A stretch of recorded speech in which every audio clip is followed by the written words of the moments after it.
Day 202, Read My Ground Up, a self-love workbook for the generational curse breaker. On social media, why I be feeling like I'm a whole what do they call him? Newscaster? Whatever. I think we're in the heart chakra. And of course you already know that I will include the scripture. But we're talking about judgment. Let me make sure. Yes, we are. We are in the heart chakra. So it says, quite often in fear we judge and look down on one another. Naturally, fear has an inferiority complex. Yet when we are complete, we stand on identity and individuality. Different doesn't mean inferior. If we look past the external, we might find kinship and connection. To judge another person based on differences displays a lack of trust in God's plan for that individual. Whoa.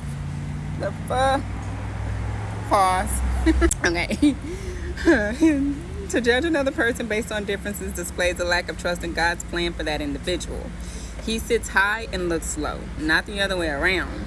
He has a plan for every person on this earth. Nothing in God's grand design is by mistake. Every piece has its place in the puzzle.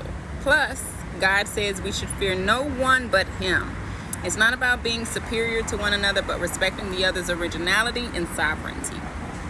Right? And so I think that's pretty much self-explanatory. I think too, and I speak about this in the sacral chakra, one thing that we tend to do is and this is something I perceive as an inferiority complex, is that we feel challenged by people that are different from us, and so we stray from building connection or having any type of, say, relationship, right? Having any type of relationship with people who are not like us. And I feel like that stems from insecurity.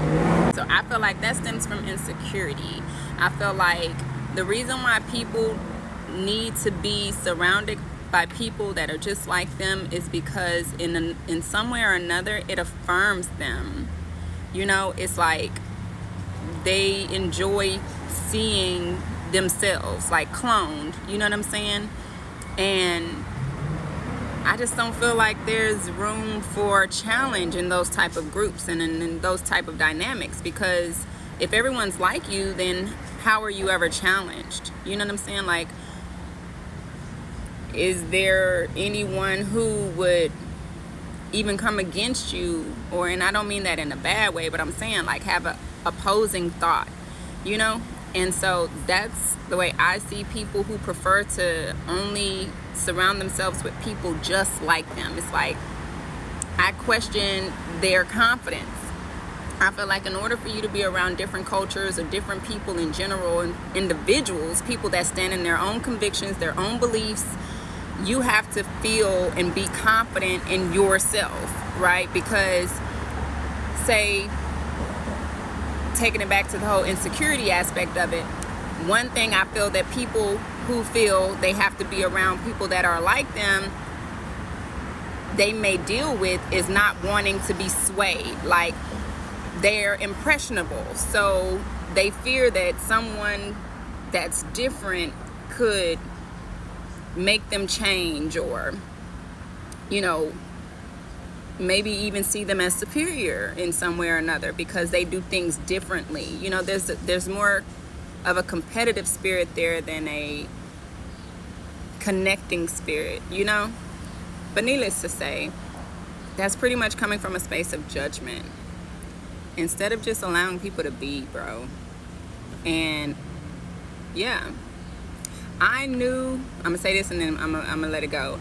I knew that I had a particular person in my life that really didn't like me when she tried to change me to be more like her. I knew at that point, at that moment in time, you really don't like me at all.